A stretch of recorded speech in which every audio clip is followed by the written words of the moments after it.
So you want to create a QR code. I create QR codes for everything. I create them for virtual presentations. I create them for live presentations.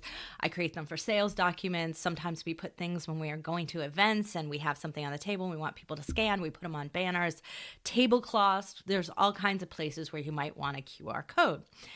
And so you can associate that QR code with any destination location. It needs to be obviously something on the web somewhere. So in this case, I'm going to show an example using our Podetize Podcast Masterclasses playlist. So we have a YouTube playlist. It's an ideal thing because nobody wants to type in this crazy URL that is the playlist up at the top. And if you see when I go and I'm going to copy, so if I go to share, you see this wild number. It's list youtube.com/playlist and a whole bunch of numbers, right? Nobody wants to remember that. So you either have to create a forwarding URL, but even that's still a lot to type in. So we do have podetize.com/masterclasses. So I could use that for my QR code. It doesn't really matter, but I'm still getting them to this destination. And because I want them to go to this destination straight from their phone, maybe if they're scanning it while I'm on stage, then I definitely want to make sure that I give them right to the YouTube playlist. It's just faster, easier, less forwarding and all of that. So when you're creating a QR code, make it as direct as possible. So I'm going to copy this, and then I'm going to show you exactly how to create this. So you go to QR Code Monkey, which is my preferred program to use. It's super easy. They don't track you and send you tons of emails and all kinds of other things. They're just super easy. It's super straightforward, and it's still customizable at the end of the day. So the first thing is you're going to do is enter your content. And now that content is the URL that we just copied. So here I'm going to put my YouTube playlist. Then I'm going to set the colors. I prefer black and white. Anytime I give a presentation, especially on stage or even in the virtual situation, I find that when people are scanning from screens or the lighting could be off and different, and like in a ballroom, the lighting could be dark, I want to make sure I have the best contrast possible. So I prefer black and white here. You can choose what you would like, but that's what I prefer.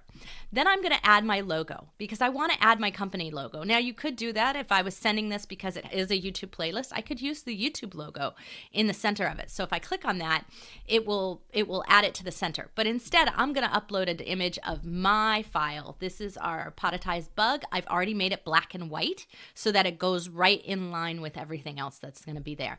What I do want to do is click the button that says remove the background behind the logo. You'll see why in a minute because it looks better this way.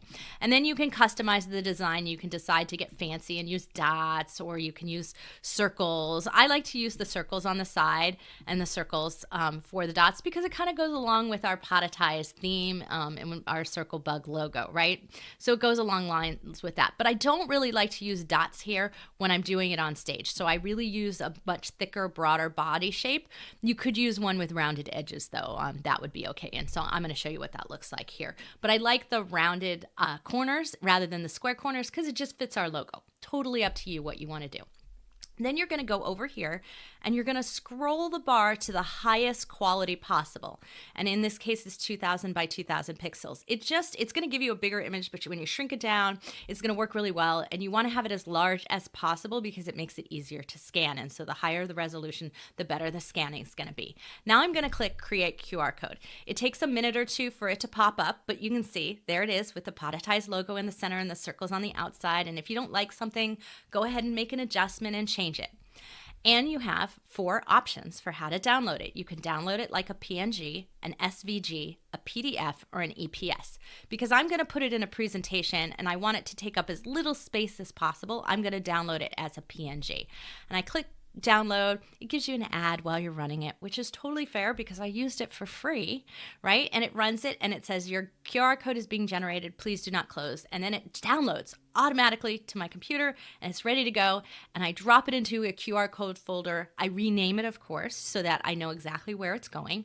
But I drop it into a company QR code folder that I have that's just for everyone so that they can access any of the QR codes we've created already and they can use them on any documents. So here's how we do it here at Podetize.